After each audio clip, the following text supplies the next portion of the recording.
What a privilege, Chase. Let's go ahead and start with the Texans-Vikings matchup. We'll start with the Texans offense versus the Vikings defense. Of course, the Texans offense run by CJ Stroud in the second year of a system with Bobby Slowick, where coming into the season, we were really curious. What are the different levers that Slowick pulls? How is it going to look different? Where last year, I think that there were reasonable complaints about some of those first down runs that felt like they were kind of just burned plays at some points. And, Tej, I will say Slowick's on watch for a little bit for continuing that trend. I really hope that they move away from that just because Stroud is so good. Of course, you do need to have some running the ball, I think, to create some of the looks that they get on the defensive end. And then there is also the fact that CJ Stroud can just continue to create plays. We'll talk a ton about Nico Collins here. Tej, why don't you give us a little bit of an overview for the Texans offense? Yeah, so interesting season from the Texans so far, where I thought they looked really, really good against the Colts in their first game. And then in the second game on Sunday night last week against the Bears, they kind of just sat on their lead in the second half, and it was harder to evaluate what their offense was. So they've come out to 11th in offensive EPA per play on the season so far. They're 8th in EPA per dropback and 18th in EPA per rush. And you mentioned Bobby Slowick's early down runs, and they do rank 22nd in pass rate over expected on early downs. And you would really like to see that number increase and get more towards league average or even above that because of what CJ Stroud and the rest of this pass offense provides you. But I do think that there is a fair point in terms of they want to run the ball enough to get some of the looks that make it easier to pass against, especially with how good CJ Stroud is against zone coverage. And I'm not saying like, oh, you need to just like cut off running the ball. But when you're playing the Bears and they're a team who is stopping you more on the run, like we literally talked about this last week, where one of the coolest things about the Texans was they just run all over the Colts. If you're not able to do that, you don't have to continue to lean into that. Tej, I want to talk about Nico Collins here. I haven't finished writing the explosive player report. It feels like he might be the explosive player of the week, partially because he opens up so many things for this Texans offense, where now you can just isolate him. Like the way that the 49ers isolate Brandon Ayuk on the backside of these concepts, where the quarterback before it, if you love it, take it. Whatever his route is. If it's an out route, if it's a deeper inbreaker, you can feel confident in him. And I just think he can do everything. Like, why can't he be the best receiver in the league? I really think that he can. I think he can continue to lead the league in receiving because he can literally do everything. I'm totally with you there. This is kind of like an old school baseball scout thing to say, but he's a 5-tool receiver. He checks all of those boxes: size, speed, route running, contested catchability, and yards after catch. Like everything he does well. He's such a well-rounded receiver, and that really shows in the data. He was second in yards per route run last season, and this season he's fourth in yards per route run so far, while competing for targets from Tank Dell, Stephon Diggs, Dalton Schultz. It's a very highly concentrated offense, and he still established himself as the number one receiver in this offense, and he was so good on Sunday night against the Bears, and I think that he will just continue to be this top 5 receiver in terms of production for the rest of the season. When thinking about what year 2 for the Stroud, Slowick, the whole Texans offense was going to look like, to me, it felt like we say, hey, we'll put more on CJ Stroud's play. It does feel like that in a way where, not that the design of plays is uncreative. I do think they're building on some of the concepts they used last year, but like Stroud is extending plays and making plays. So it does feel like they're moving in that direction. Now, how sustainable is that? Just depends how good CJ Stroud is, which it seems like there's really no ceiling. I do think the other pass catchers, maybe you want to see a little bit more there, where there are a bunch of examples of, I think, Steph Diggs running nice routes, of them finding ways to get Tank Dell involved, use them on the run a little bit. Had some situations where Stroud and him just aren't able to connect. Even if maybe the efficiency, maybe the production from other places hasn't been exactly what they hope, it is like a legitimate 5-threat offense too, where we think about the 49ers, where you have 5 guys when they're all healthy that they're just able to push you constantly. I mean, the Texans can do that. They have Dell, they have Diggs, they have Schultz, they have Mixon. Now they're running Mixon on some of these choice routes where he's adequate enough to do that. And then obviously Nico Collins. So an offense put together where, Tej, I just hope we get like Nico Collins, CJ Stroud together for a really, really long time. I do think that stack is awesome and something I want to watch almost every week because they're so much fun, and they really do have that chemistry that you usually see from like the top quarterback pass catching options of the past couple of years. You think about Aaron Rodgers, Devontae Adams, Matthew Stafford, Cooper Kupp, Mahomes, Travis Kelce. Like when Stroud is moving out of a pocket that has become muddied with pressure, he is always looking downfield for Nico Collins, and you have those plays to close out the Colts game where it's Nico Collins on the sideline right before halftime against the Bears. Again, same thing. Stroud pressured, finds Nico Collins on the sideline. They really just have that great connection when Stroud is extending plays. And I think Slowick does a pretty good job in general of scheming up pass concepts.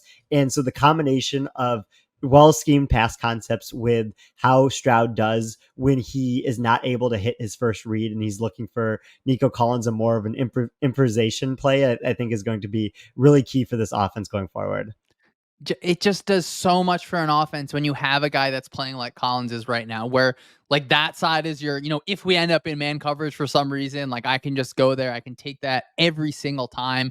And then to the backside, just having kind of more of a zone beating concept, it opens up a lot. So let's flip to the other side of the ball here. The Minnesota Vikings defense, where my biggest question for them going into this year from last year, where they're on both extremes of the spectrum, where they're either rushing 3 or they're rushing like 8 or 9 or 10 or 12 or however many people that they can afford to. And I've really, really enjoyed seeing in the first 2 weeks, not that they're more kind of normal, because they're not normal. They're super out there with how they're rotating players, how they're kind of moving things back and forth. But you just get more examples of them just rushing 4, them just rushing 5, but they're still able to create different ways to muddy up that middle of the field area that, of course, the 49ers want to attack. Now, if you have your linebackers in good spots, that makes it really hard on Brock Purdy to get to the areas that he wanted to get to in that really good week 2 win for the Vikings. Tej, why don't you take us through a little bit about the Vikings defense?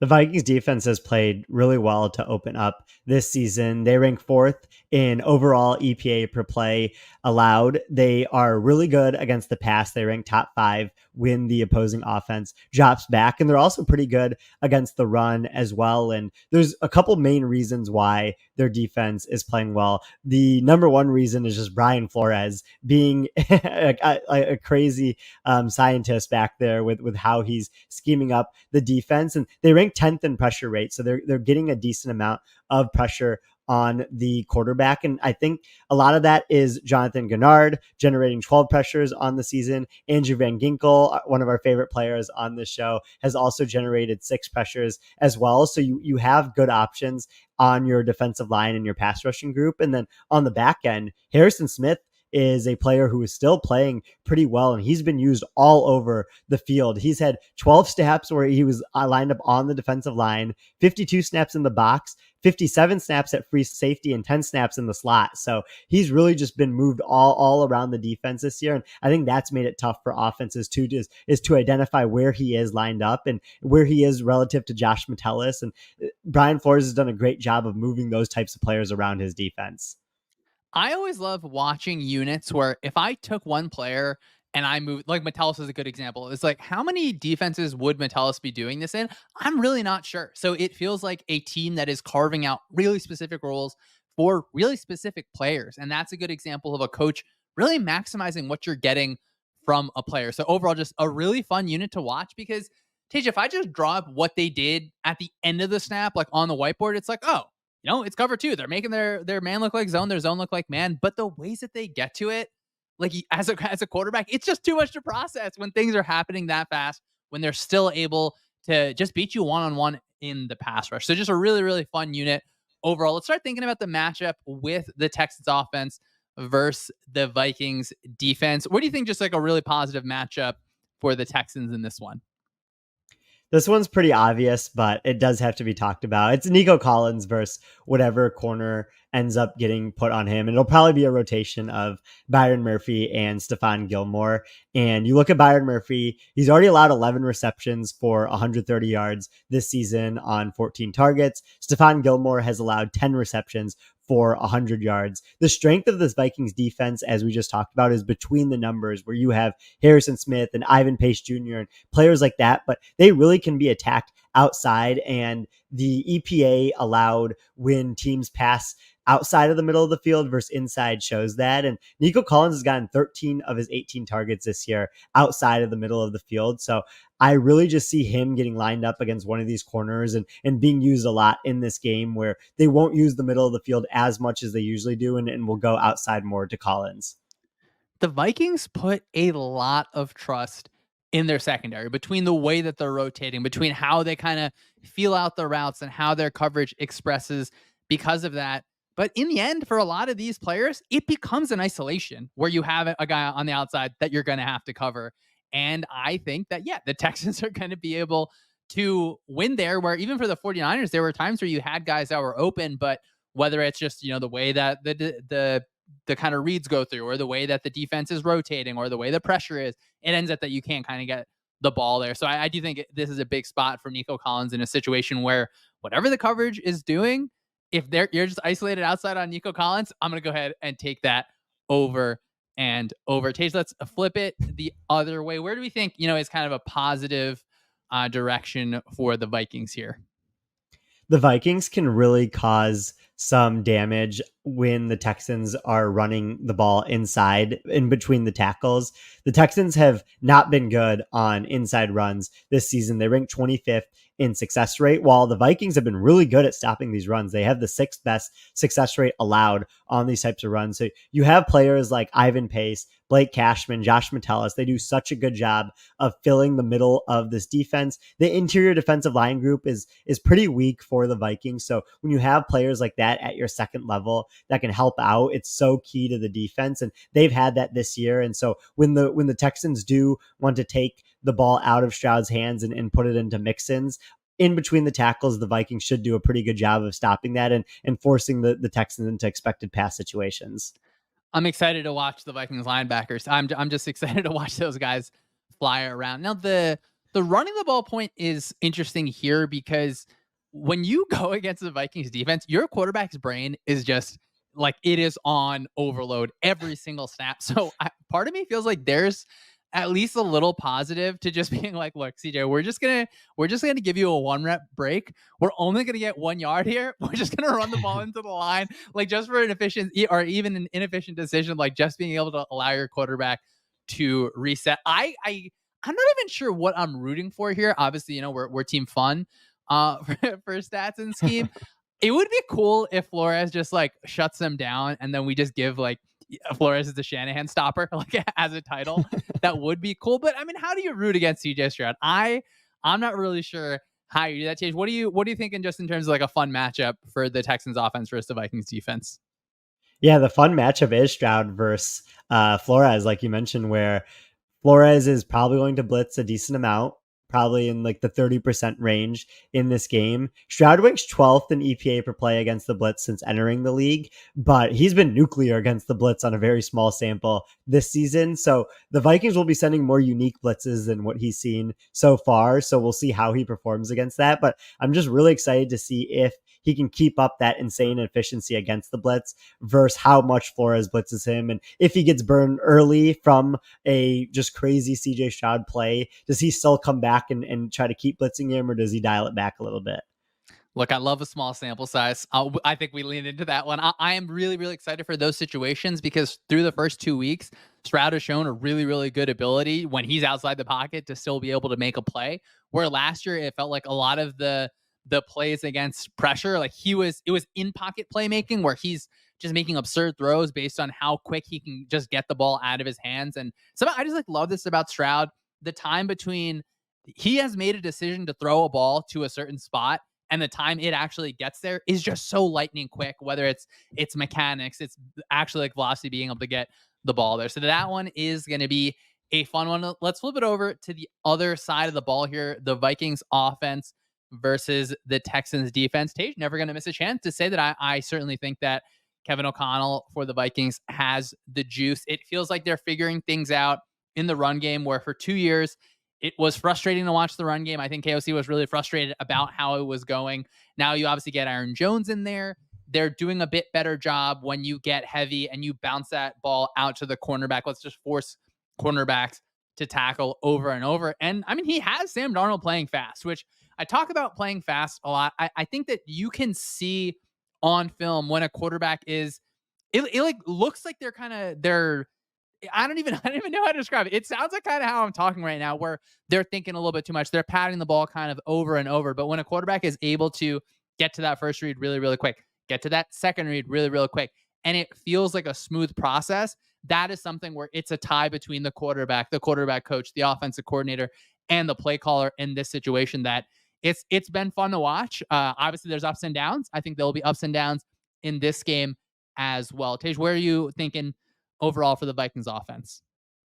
Yeah, I was a little bit lower on Kevin O'Connell than you were entering this season, but he has been impressive so far. The Vikings offense overall ranks fourth in EPA per play. They've been a top 5 unit in terms of dropback offense, top 10 unit in terms of rush offense. And I think O'Connell is helping the offense in a couple ways. The first is just being fifth in pass rate over expected. He's passing around 2 to 3% more often than you would expect, which is pretty significant in today's NFL with offenses going more run heavy this season. And he's also hitting the buttons that we like to see play callers hit. He's 12th in motion rate, 12th in play action rate. That's helped both Darnold and Aaron Jones. So that's been really good to see. And Aaron Jones has played well. We were really excited to see him in this offense. We thought it was a pretty significant upgrade for him as a rusher versus what they had last year. And for him to rank fifth in success rate and 11th in yards over expected so far, I think that's been really good for the Vikings offense to have that type of rusher. And when we talk about the like you call them easy buttons, you call them the right buttons, basically like you can't just run play action or you can't just motion and just throw the ball and be like, okay, we've done these things, we're a good offense. It has to be tied to a theory of something. And I think KOC does a really good job there where the touchdown, I'm pretty sure it's to Jalen Naylor, was a really good example where you're motioning a guy inside where now my receiver is inside the tight end. Every time we see that, teams are just running duo out of that. They're just running kind of a downhill run play. We used a motion. We're going to use play action off of that in a situation where the defense may just be expecting run. Now we're increasing our pass rate over expected. We have that play action that feels like our run play. So when things are tied together, I think that's a good spot to transition from, hey, these are stats and numbers that we really like, to this is a team that is executing it in a good way. Well, I just think KOC is a good play designer. So I think that's going to be fun to watch because this defense for the Texans is called by D'Amico Ryans, who is certainly one of my favorite defensive play callers. Tej, where are we starting here with the Texans defense?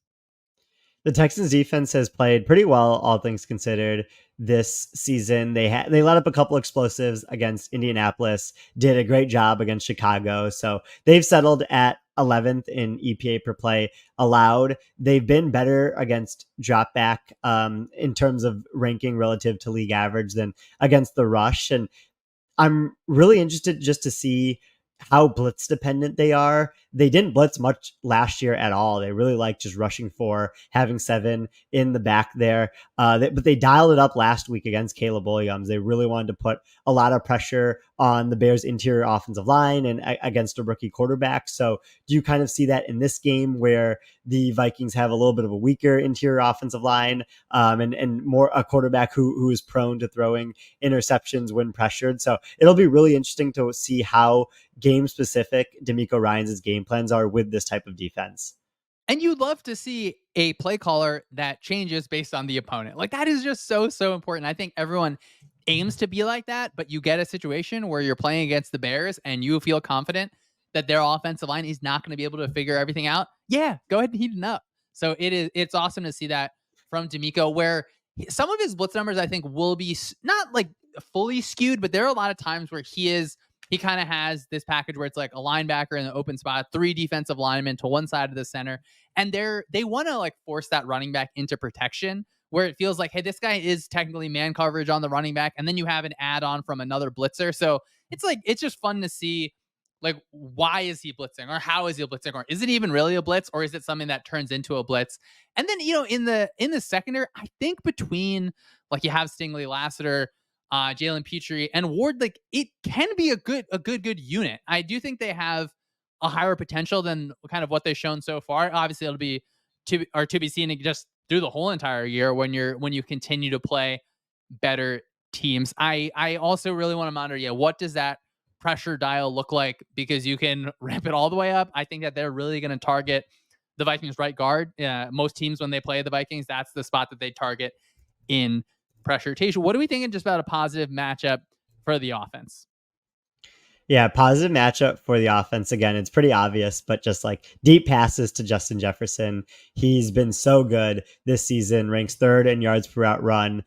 Just a player who's always putting himself on top of the leaderboards, no matter what his quarterback or who his quarterback is. And the Vikings were actually sixth in EPA per pass on passes more than 15 air yards last season. They started multiple quarterbacks last year because of the weapons, because of the scheme. They were still able to end up pretty highly in there, and they're fourth this season in that same stat. And the Texans have been around middle of the pack against defending deep passes. So as long as Justin Jefferson is healthy, I hope that we see a couple bombs from Darnold to Jefferson, like the one we saw last week that went for a 99-yard touchdown.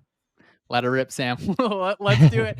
I'm obviously very curious. Yeah, what is Justin Jefferson's health going to be? I do think that obviously, yeah, throw the ball to Justin Jefferson, but I want to see what are the different ways that they get into stacks or bunches with Jefferson. Where KFC, he's used this a ton. Just you have to find a way to get your receiver free when if the defense wants to really press you. But I'm also curious, is this a zone heavy game plan?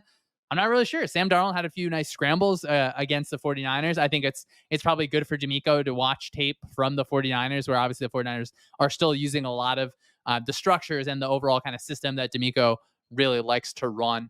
We talked a little bit, yeah, about that right guard spot.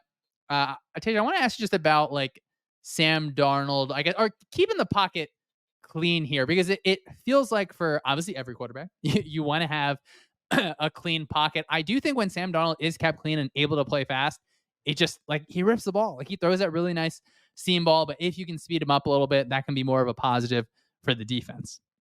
You're exactly right.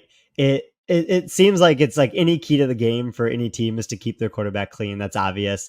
But for Sam Darnold, it's like especially apparent that you really need to keep him clean. And I was talking to our friend Matthew Collar about this a little bit ago, and he said that this was a common theme of Darnold's career, and this is really showing up this season as well, where he has the biggest split between when he's kept clean and when he's pressured. He is the second highest EPA per pass from a clean pocket this year. Judah Fortgang put out a really good graph on this particular topic. But when you get pressure on Darnold, he has the worst EPA per dropback in the league when pressured. The Texans have the third highest pressure rate in the league. So D'Amico Ryans and this defense probably understands like if you get pressure on Sam Darnold, there's going to be a massive drop off in terms of his play from not pressured to pressured.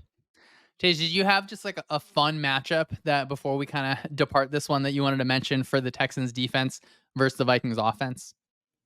I've always been like really into the way that Aziz Al-Shaair plays. Like I've just really liked his play style, how physical he is, and how he just like comes downhill to fit the run in the run game. And so him versus Aaron Jones, I think will be really fun in this game. Aaron Jones is shifty, very dynamic rusher. And then you'll have like this missile in Aziz Al-Shaair, like trying to get him, in open space when the opportunities are there.